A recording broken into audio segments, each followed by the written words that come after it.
The fourth section of the poem, The Waste Land, entitled as Death by Water. This is the second last section of the poem, and in this section, the poet T.S. Eliot, he underlines the importance of water as a means of purification and rebirth. Water, as we know, is important for human survival, survival of animals and plants. This water this water can be a source of rebirth. If we look back in the beginning of the poem, in the very first line of the first section, Burial of the Dead, he indicated April is the cruelest month, breeding lilacs out of the dead land. It was because of rain that new plants get rebirth. They get born because of the rain. That is why we can say that T.S. Eliot underlines the significance of water as a means of purification and rebirth. Phoebus, the Phoenician, a fortnight dead, forgot the cry of gulls and the deep sea swell and the profit and loss. A current under sea picked his bones in whispers as he rose and fell. He passed the stages of his age and youth, entering the whirlpool, Gentile or Jew. O you who turn the wheel and look to windward, consider Phoebus, who was once handsome and tall as you. The poet says Phoebus, the Phoenician sailor. He talks about the Phoenician sailor Phoebus. He was dead a fortnight ago, and he forgot the cry of gulls. He forgot the deep sea, how it swells. What does he mean here? The poet tells the story of the Phoenician sailor Phoebus. He was a young and handsome man, as he underlines in the last line of this section, handsome and tall as you.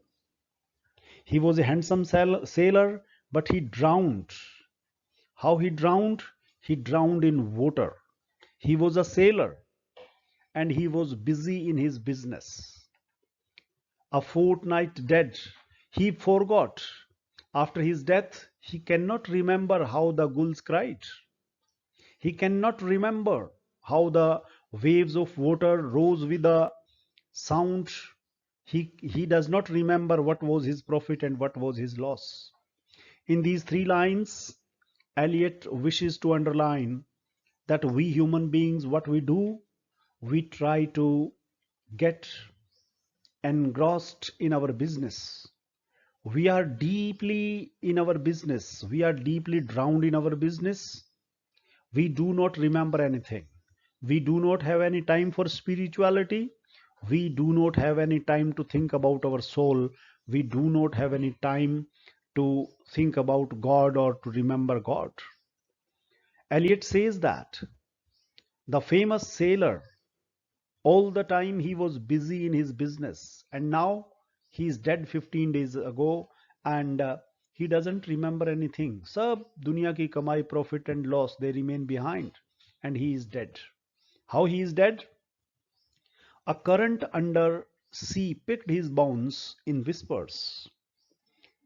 The Phoenician sailor who forgot the seagulls and the tide of deep sea, how it roared.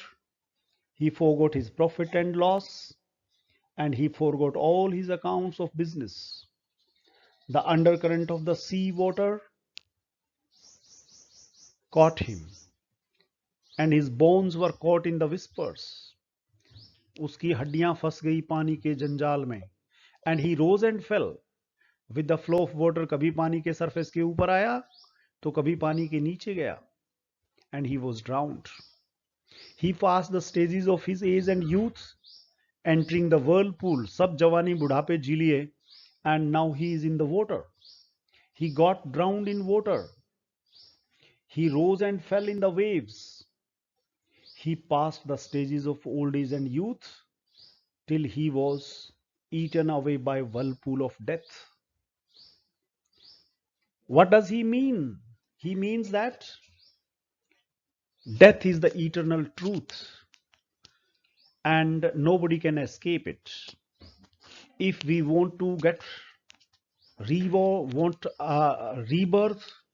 if we want to lead a life of peace, a life of satisfaction, we need to be spiritual. That spirituality can save us from a bad death. This is what he means here. You may be gentle, you may be a Jew. He says that you may be a Jew or a non-Jew, whoever you are, or you who turn the wheel and look to windward. Anybody who is engrossed in business, any type of business, whether on the sea or on the land, people are caught in the whirlwind of business, whirlwind of money, whirlwind of earning money. The world is too much with us. Late or soon, getting and spending, they waste their powers. This is Wordsworth says. This is what Wordsworth underlines. You may be Jew or a non-Jew, whoever you are, one who turns the wheel. Ship को चलाने के लिए, मोड़ने के लिए जो wheel turn किया जाता है. Anybody who drives or who looks forward to the wind to blow, who is on voyage, they should remember fate of Phoebus. Consider Phoebus. You should remember whatever happened to Phoebus will happen to you. Anybody who is engrossed in business without a small pick of spirituality, one who is not spiritual, they will die the death of Phoebus, who was once handsome and tall as you. You may be handsome, you may be tall. So was Phoebus, the Phoenician sailor. He was handsome and tall like you. Death did not spare him. And a fortnight ago, he was caught in the whirlpool of water and he died. He was a worldly merchant, handsome and tall like you. And there is no hope of his rebirth or resurrection. Similarly, we human beings, we modern wastelanders, we cannot hope that we will be reborn because we are without any type of spirituality, without any kind of spirituality in us. So T.S. Eliot, in this short section of some 10 lines, the smallest section, this is also important to remember that death by water is the smallest section and the fire sermon is the longest section in the wasteland. So in this section he underlines that water is a source of rebirth, spirituality is a source of rebirth. Without spirituality we will die a death of a dog. Thank you very much.